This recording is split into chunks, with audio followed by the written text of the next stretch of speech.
il va vous licencier et il répond à l'inspection. J'ai proposé un départ à l'amiable à ce monsieur. Voilà ce que j'ai proposé. Il a refusé.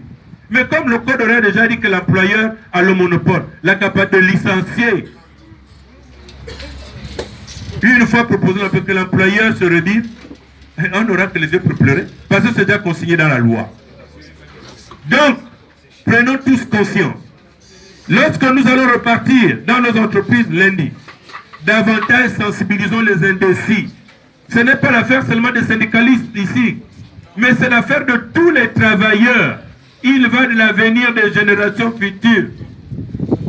Ici, nous ne faisons pas de la politique.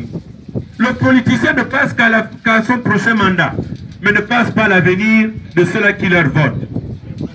C'est pourquoi nous travailleurs. Nous ne voulons pas qu'à ces assemblées, nous soyons ce qu'on appelle l'effet de masse, mais c'est ce qu'on appelle l'effet de groupe. Soyons solidaires et unis pour montrer aux yeux du monde que les Gabonais ne sont pas des moutons. Nous ne sommes pas prêts à la moutonisation comme disent les autres.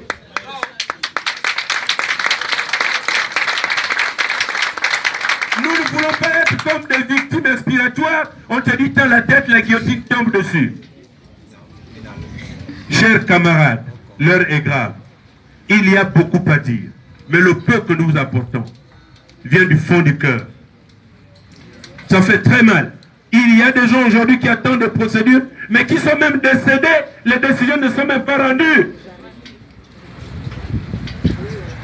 Donc, chers camarades, nous disons que notre action, nous ne voulons pas que notre action se pérennise seulement au niveau de Port-Gentil du Gabon. Vous-même, vous connaissez que nous n'avons pas de médias pour porter plus haut nos revendications. Mais nous avions la chance d'avoir avec nous la presse internationale qui, depuis, nous accompagne.